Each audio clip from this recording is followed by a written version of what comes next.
এখানে মহিলারা বেশি চাষবাস করে এই কারণে বন্যার কারণে এই নলবলক্ত পানি আসার কারণে তখন তো মানুষ সব দুর্বল হয়ে যাওয়ার কারণে স্বামীরা হয়তো ভাতায় থাকে, কেউ সাগরে থাকে। এখন আমাদের হলো সংসারে উন্নতি করার জন্যই আমাদের মহিলাদেরও স্বামীর পাশাপাশি সহযোগিতা করার জন্য আমরা এই খেতে চাষবাস করি।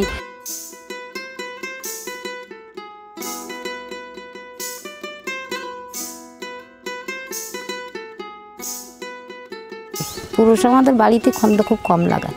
পুরুষে হাটে থাকবে, ইনকাম করবে, আমরা বাড়ি থাকবো, তাদের যদি ইনকামের সুযোগ না দেয় তাহলে আমাদের চলবে? যে কোনো জিনিস বাড়ি লাগালে হাত খরচটাও বেরিয়ে যায়, আর কিনতে গেলে খাইটি কি সব কিছু কি কিনে খাওয়া যাবে? যতটা লাগাই পারা যাবে কতটা। এখন আমার এবছর ধরেন প্রায় শাকসবজি দেয়, আর এই বেগুন, আলু, অনেক রকম আমার এখন কুমড়ো, বরবটি, ঢেঁড়স সব মাথা দিছি।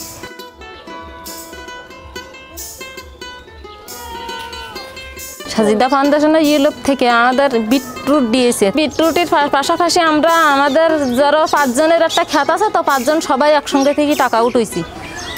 সবাই হলো সেই টাকা দিয়ে চারা কিনে লাগাইছি। লাগানোর পরে আমরা দেখা যায় কি ওইটা নিয়ে আমরা ভাগ করি, যার সংসারে যা লাগে সবাই মিলে ভাগ করি রাখবো, আর বাদ বাকি যেটা বেশি থাকবে সেটা বিক্রি করি আমরা টাকা ভাগ করি।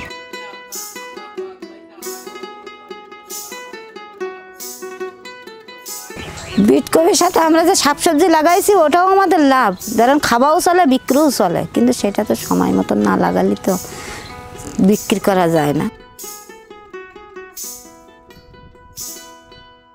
খালি বিটরুটি আমাদের সময় নষ্ট করি, মানে লস হবে কি না সেইটা চিন্তা ভাবনা করার পরে আমরা নিজেরা টাকা উঠাইছি 5 জনে। আশেপাশে মানে মরিচ চারা, ওলকপির চারা দিছি, সব ওই খেতে রুই দিছি। দেওয়ার পরে আমরা সেই ক্ষেত্রে আমরা এক জায়গায় বসাবসি করি, কেননা আমরা কৃষক। আমাকে একটার থেকে সেই দুটো যদি ওঠে সেইটাই আমাদের লাভ। ছোটবেলায় দেখেছি যে আব্বা আম্মা যে ভাই মানে মাটি কোদাল দিয়ে কোপাই, তারপরে মানে বাড়ি অনেকগুলো সারের মাটি রেখে দেয়, গলির গোবরের যেটা আবর্জনা বাদ যায় সেটা রেখে দেয়, ছাগলের হাঁস মুরগির ডাল পরিষ্কার করে রেখে দেয় ওইগুলো মান্দা কোপাইয়ে এবার ওইগুলো ছড়াই দেয়। স্বামীর বাড়ি আসার পরে মানে শ্বশুর শাশুড়ি যে ভাই সাথে করে নিয়ে বলে যে এই ভাই এখন এইটা লাগাইতে হবে, তখন ওইটা লাগাইতে হবে, তারা যে ভাই করে সেই ভাই তাদের পিছন করি। এখন অভিজ্ঞতা হয়ে গেছে, এখন সেই ভাই করি। আমার ধরেন দোকান আছে বলি আমি হয়তো বাজারে ছেলেবেলিতে পাড়ায় দিছি, দোকানের সামনে লাগতেছে। আবার তো সবাই তো দোকান নেই, তাহলে যার বাড়ি পুরুষ লোক আছে সে হয়তো বেচতে পারবে, যার বাড়ি পুরুষ লোক হয়তো বাইরে গেছে, তখন তার বাড়ির খন্দ লাগাইও যদি 2 পয়সা ধরে নিতে চায়, তখন তো বাড়ির জিনিস তখন লোকের কাছে না বেচতে গেলে সেইগুলো পয়সা যাবে না।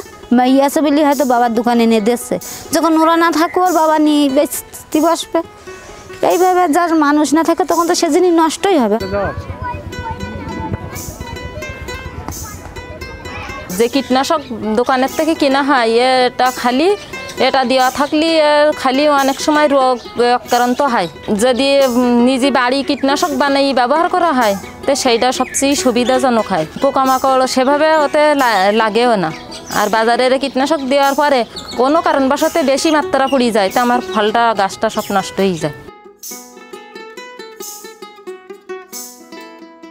শুধু টাকা পয়সা হলেই তো আর কাজ হয় না, এসবগুলো তো দরকার হয়। দেখা যায় কি টাকা দিয়ে আমি চারা কিনলাম, আমি রোয়ার পরে আমার সেগুলোর পরে ঔষধ লাগবে, সার লাগবে, সেইগুলো যদি আমি বাইরের থেকে কোনো প্রশিক্ষণ নিতে পারি সেই ক্ষেত্রে আমাদের দ্বারা সম্ভব যে আমরা আরও এসে কি ভালো উন্নতি করব।